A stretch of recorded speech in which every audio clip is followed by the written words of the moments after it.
ಗಣೇಶ ಚತುರ್ಥಿ ದಿನ ಚಂದ್ರ ದರ್ಶನವಾದರೆ ದೋಷ ಪರಿಹಾರಕ್ಕೆ ಏನು ಮಾಡಬೇಕು ಎಂಬುದರ ಬಗ್ಗೆ ಈ ವಿಡಿಯೋದಲ್ಲಿ ತಿಳಿದುಕೊಳ್ಳೋಣ. ಎಲ್ಲರಿಗೂ ಪ್ರೇರಣಾ ಚಾನೆಲ್ಗೆ ಸ್ವಾಗತ.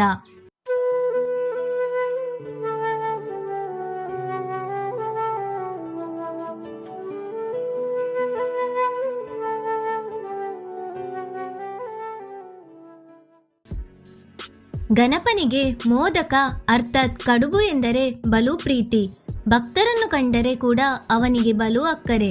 ಒಮ್ಮೆ ಭೂಲೋಕದಲ್ಲಿ ಭಕ್ತರ ಮನೆಗೆಲ್ಲ ಭೇಟಿ ಕೊಟ್ಟ ಗಣಪ ಎಲ್ಲರ ಮನೆಯಲ್ಲೂ ಕಡುಬು ಕಜ್ಜಾಯ ನೈವೇದ್ಯಗಳನ್ನು ಭಕ್ಷಿಸಿ ಭಾರವಾದ ಹೊಟ್ಟೆಯೊಂದಿಗೆ ತನ್ನ ವಾಹನ ಇಲಿಯ ಮೇಲೇರಿ ಕೈಲಾಸದತ್ತ ಹೊರಟಿದ್ದ.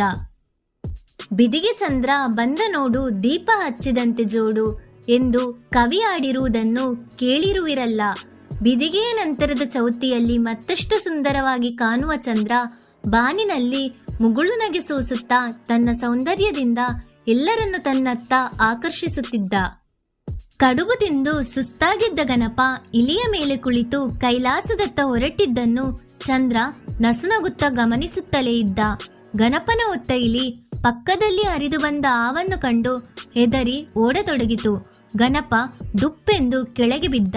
ಬಟ್ಟೆ ಎಲ್ಲ ಮಣ್ಣಾಯಿತು. ಗಣಪ ಸ್ವಲ್ಪ ಅವಮಾನವಾದವನಂತೆ ಕಂಡು ಬಂದ.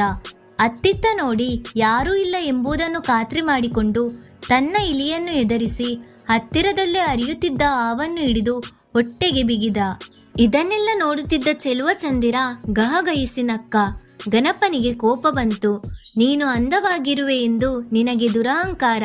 ಇನ್ನು ಮುಂದೆ ಯಾರು ನಿನ್ನನ್ನು ನೋಡದಿರಲಿ ಎಂದು ಶಾಪ ಕೊಟ್ಟ. ಚಂದ್ರನಿಗೆ ತನ್ನ ತಪ್ಪಿನ ಅರಿವಾಯಿತು. ಭೂಮಿಗಿಳಿದು ಬಂದು ಗಣಪನ ಕಾಲಿಗೆ ಬಿದ್ದು ಕ್ಷಮೆ ಕೋರಿದ.